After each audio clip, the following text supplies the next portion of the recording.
Y और Z की value find करनी है। एक हमें 40 डिग्री का एंगल दिया है और 112 डिग्री का एंगल दिया है। तो सबसे पहले हम इसमें y को फाइंड आउट करेंगे। y इज इक्वल टू होगा 112 डिग्री, क्योंकि ये पैरेललोग्राम का के ऑपोजिट एंगल्स है दोनों और opposite angles of the parallelogram are equal. यहाँ पे ये वाला ट्राइंगल लेंगे। एक ऊपर हमें यहाँ पे ट्राइंगल मिल रहा है x, y एंड 40 डिग्री, जिसमें 3 एंगल हमें दिए हुए हैं। तो इस ट्राइंगल में हम इनके तीनों एंगल्स को ऐड करेंगे। y, x और 40 डिग्री को हम ऐड करेंगे, यानी एंगल x को, एंगल y को और एंगल 40 डिग्री को हमने ऐड किया तो हमें 180 डिग्री यहाँ पे मिला। यहाँ पे हमें 180 डिग्री मिला क्यों? क्योंकि यहाँ पे हमने एंगल सम प्रॉपर्टी लगाई। एंगल सम प्रॉपर्टी,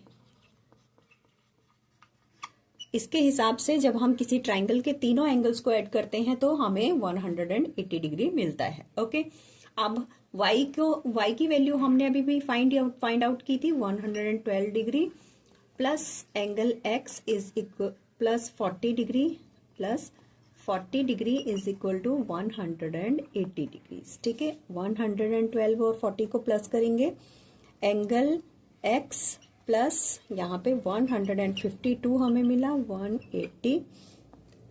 x की वैल्यू को हम निकालेंगे, angle x is equal to 180 minus 152 is equal to 28 degrees. ठीक है, अब हमें एंगल की x की वैल्यू 28 डिग्री हमको ये मिली। ठीक है, एंगल सम प्रॉपर्टी से हमने x की वैल्यू को फाइंड आउट किया, y भी हमने फाइंड आउट किया। अब हम z की वैल्यू को देखेंगे तो z इज इक्वल टू होगा angle z is equal to होगा एंगल x के।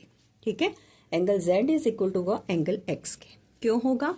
क्योंकि जब दो कोई पैरेलल लाइंस होती हैं और उनके बीच में से कोई ट्रांसवर्सल जाता है तो उसके जो ये वाले एंगल्स होते हैं इक्वल होते हैं और इन्हें अल्टरनेट इंटीरियर एंगल्स कहते हैं।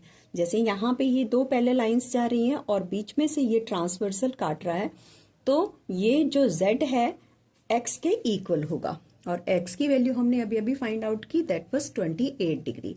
तो यहाँ पे हमें angle z is equal to 28 degree मिला। ओके, यहाँ पे हमने इन एंगल्स के नाम लिखेंगे, these are the alternate interior angle.